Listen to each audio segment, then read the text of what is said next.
Тэвдэх эмгэгийн шинж тэмдгүүд. Бидний асар их стресстэй ертөнцид дийлэнх нь тэвдэх эмгэгийн эрмэг дээр амьдарч байна.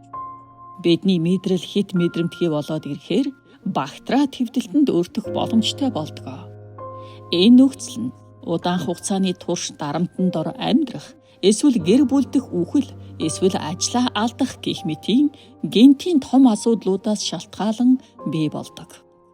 Байнгын эсвэл туйлын их тач чадлаас болон мэдрэлэнд хит мэдрэмтгий болсон хүмүүс иймэрхүү зүйл ярьж эхэлдэг.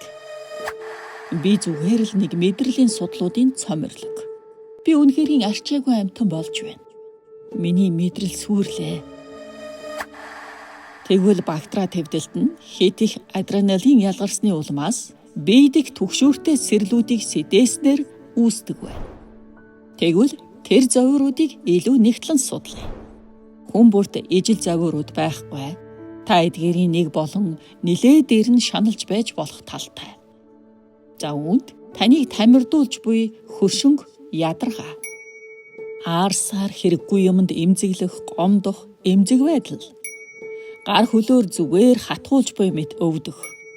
Гар мөр нуруугаар халуун шатах, булчин чангарах, шүрмэс татах, гэдэс бацлах, хоол шингэхгүй байх, гүйлгэх, эсвэл ойрхон шээх, зүрх түргэн цохлох, дэлсэх, хим алдагдах, эсвэл зүгээр л өвдөх зэрэг зүрхний эмгэгүүд.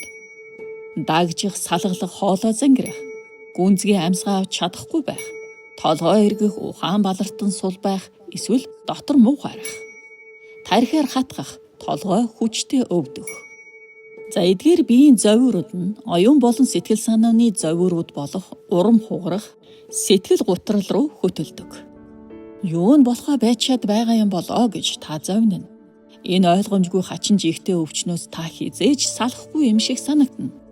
Та өөрийнхөө хуучин цог золбоотой ирч хүчтэй байсныгаа санана. Шаналгчид аяндаа дайралт сэдэж болзошгүй альва хувийн харилцаа холбоо болон үйл ажиллагаа арга хэмжээнүүдээс зайлс хийж эхэлдэг. Тэд хаалгаар гарвуу үгүй юу төгшүүр зовнил хүчтэй хатгахыг мэдэрч эхэлдэг. Тэд хурал зөвлөгөөний үеэр шаардлага гарвал түргэн гарахад бэлнээр хойд талын игнэнд сууна. Яг үүнтэй адил шалтгаанаар тэд ресторанд хаалгатай ойрхон ширээ сонгодог. Аажимдаа шаналгчид олныг хамарсан бүх төрлийн үйл ажиллагаанаас зайлс хийж гэртээ шигдэх болдог. Сэтгэл судлаач нар үүнийг агорафобия буюу орон зайнаас айх өвчин гэдэг. Энэ нь олон нийтийн газар болон нийтийн худалдааны газраас айх, мэгдэх гэсэн утгатай юм. Хэрвээ та өөртөө би эдгээр зовиоруудын заримыг нь мэдэрч байгаа гэж хэлж байгаа бол та тэвдэх эмгэгийн аль нэг хэлбэрээр шаналж байж болох юм. Та зовиоруудаа хэдхэн сар, хэдэн жилээрч тээсэн бай. Таныг шаналгаж байдаг зүйлийг ангаах арга зам байдагт итгээрэй. Эхлээд та өөрийнхөө асуудлуудыг ойлгох ёстой.